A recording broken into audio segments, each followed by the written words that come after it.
Cuphead is seen as 2017's indie darling for so many reasons. Its tight, challenging gameplay, striking visual style, and instantly recognizable character design being just a few. Many find themselves drawn to the game's presence, and before any of us even knew what it was or how it would play, some deemed it to be the next big thing in gaming. I'm not here to tell you how amazing Cuphead is. There are plenty of people out there doing that right now, but if you haven't played this game yet, you have to. What we're going to explore today is why Cuphead has become such a huge timestamp in the video game history. It's an utter phenomenon, and that's evident by the fact that it sold 1 million copies in the first 2 weeks of its release. Holy shit. For an indie game from a studio that no one had heard about prior, that's nothing short of amazing. Studio MDHR's Cuphead is a title that's gained a sizable following and appeal rather quickly, and it's done so without the need for any substantial marketing. Hell, we learned about this game in 2014 and didn't hear any updates from the studio for about a year and a half after that. Outside gameplay impressions from E3 attendees, the only exposure Cuphead had seen prior to its release was a trailer a year, and that's all it really needed. At this point, it almost goes without saying that Cuphead was kinda destined to be a sensation, and the main reason for that? Nostalgia. The second that you take in Cuphead's art style and visual aesthetic, you'll understand what it's aiming for. Its attempts at capturing the motif of vintage 1930s cartoons are immediately eye-grabbing and can't go unnoticed. Cuphead's allusions to the Disney cartoons of the same era, particularly Steamboat Willie, make the game look and feel stunningly iconic at first glance.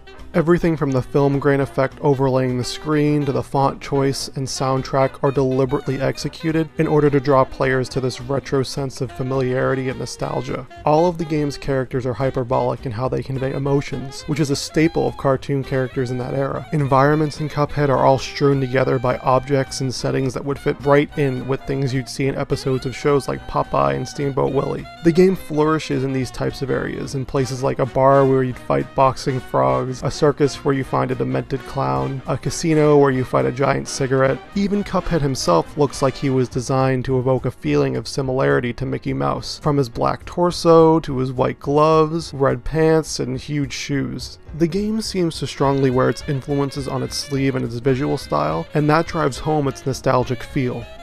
Not only is Cuphead's visual style brilliantly deliberate, I would almost argue that it's borderline pandering, if not one-to-one with its influences. This is where the genius of Cuphead's artistic design shines. It speaks for itself, and because of its close ties to the iconic and legendary cartoons it tries to mimic, it draws a wide audience while also establishing its purpose. As a result, it truly needs no introduction. This is the first aspect in which Cuphead can almost be defined as the manifestation of pure nostalgia, something that's been growing to be increasingly trendy in the postmodern age. Cuphead is a game that represents a few creative minds capitalizing on this trend, and that's for several reasons. Remember when I had mentioned Cuphead as an extremely challenging game? Well, that's where the second aspect of it appealing to nostalgia seems to be riddled in. Since most of the gaming media seems to be fixated on comparing anything difficult to Dark Souls, which I'm going to get to eventually, believe me, it often flies over people's heads that Dark Souls was designed to be a throwback to the age where video games never held your hands and were built to be extremely challenging, and Cuphead follows in this fashion. In fact, it seems to be directly inspired by games like Mega Man, Contra, and Ninja Gaiden in its approach to gameplay, being a 2D platformer focused on precise platforming and boss fights that you need to master by dying over and over and over again. Cuphead is a game that asks its players to constantly be attentive of both their surroundings and enemy patterns. This results in a game where, in order to be successful, you have to remember every precise movement of bosses and enemies, whilst also keeping on your toes and predicting what comes next. It's another notable aspect in how Cuphead subtly delivers its focus on nostalgia. While not only being the quintessential genre that people already associate with retro games, Cuphead also proves to share the same level of difficulty and design that platformers of the SNES era were known for.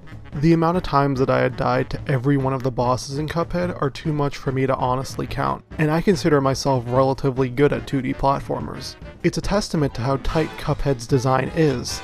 This is yet another throwback to elements of design from the NES and SNES games, when developers, because of a lack of development resources, would focus on making levels as difficult and functional as possible, just to pad out the length of the game. Nostalgia has proven time and time again to be a significant force in 21st century popular culture. It's no surprise that there are TV channels focused on airing reruns of classic 90s cartoons and a constant slew of memes dedicated to them. We are living in an age of nostalgia, and it's something that's almost inescapable. It's why shows like Stranger Things are popular, or why we've seen the unwarranted revival of cartoon shows like Hey Arnold. Video games have also been guilty of pandering to these nostalgic desires as well. We constantly see remakes, reboots, and remasters of older game series arise in this current console generation in particular. And with the popularity of the SNES and NES Classic systems, it's evident that being retro is a widely popular idea in video game culture.